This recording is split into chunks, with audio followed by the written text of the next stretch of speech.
காலையிலேயே குருவி சத்தத்தோடு சேர்ந்து வாழைத்தாறு தான் வெட்டிகிட்டு இருந்தோம். இது வந்து என்ன வாழைத்தாருன்னு பார்த்தீங்கன்னா கற்பூரவள்ளி வாழைத்தாறு தான். இதில் ஒரு பழம் மட்டும் பழுத்த மாதிரி தெரிஞ்சுது. சரி எல்லாமே பழுத்துற போகுதுன்னு சொல்லிட்டு ஃபுல்லாகவே வெட்டியாச்சு. ஆனால் இந்த ஒரு பழம் மட்டும் பார்த்தீங்கன்னா அணில் இல்லைன்னா குருவி ஏதாவது கிடச்சிருக்குன்னு நினைக்கிறேன். அது மாதிரி தான் இருந்தது. சரி பரவாயில்லன்னு வெட்டியாச்சு. எப்படியும் ஒரு 8 சீப்பு போல் இருந்துச்சு. எல்லாத்தையும் தனியாக கட் பண்ணி எடுத்து வச்சாச்சு. அதுக்கப்புறம் பார்த்தீங்கன்னா வாழைத்தண்டும் நான் ஃபுல்லாக உரித்து எடுத்துட்டேன். இந்த வாழைத்தண்டு வந்து கூட்டு இல்லைன்னா சாம்பார் ஏதாவது வைக்கலாம் இல்லையா, அதுக்காக எடுத்து வச்சாச்சு. வாழைப்பழத்தையும் அப்படியே நம்ம பழுக்க வச்சிருக்க வேண்டியதான். அரிசி கவுலுக்குள்ளே இல்லைன்னா ஏதாவது சாக்கில் சுற்றி வச்சோன்னா அது எப்படியும் பழுத்துரும்.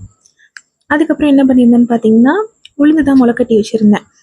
இது வீட்லேயே முளைக்கட்டினது தான். முளைக்கட்டி நல்லா ஒரு 3 நாள் போல் நல்லா காஞ்சிருச்சு.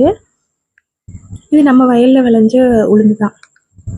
இது வந்து இதுக்கெல்லாம் நான் யூஸ் பண்ணிப்பேன்னா இட்லி பொடி வறுக்கிறோம்ல, உளுந்து கடலைப்பருப்பு எப்படி நம்ம சேர்ப்போம், அந்த உளுந்துக்கு பதிலாக முளைக்கட்டின இந்த உளுந்தை நம்ம சேர்த்துக்கலாம். முளைக்கட்டின உளுந்து நல்லது தான் இல்லையா, இதை சேர்த்து அரைக்கும் போது இன்னும் கொஞ்சம் ஹெல்த்தியாகவும் இருக்கும். அதுக்கப்புறம் பார்த்தீங்கன்னா அஞ்சரைப்படியில் வந்து நம்ம கடுகு உளுத்தம்பருப்பு தாளிக்கிறதுக்காக வச்சுருப்போம்ல, அந்த உளுத்தம்பருப்புக்கு பதிலாகவும் இந்த முளைக்கட்டின உளுந்து வச்சுக்கலாம்.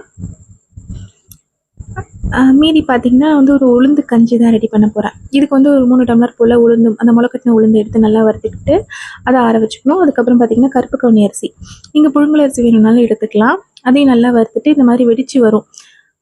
அப்போ வந்து இதை நம்ம தனியாக எடுத்து வச்சுக்கலாம். அப்புறம் நான் வேறு என்ன சேர்த்துருக்கேன்னா பைத்தம்பருப்பு கொஞ்சமாக சேர்த்துருக்கேன். அதையும் நல்லா வாசனை வர அளவுக்கு நல்லா வறுத்துட்டு கொஞ்சமாக ஏலக்காய், 2 துண்டு சுக்கு,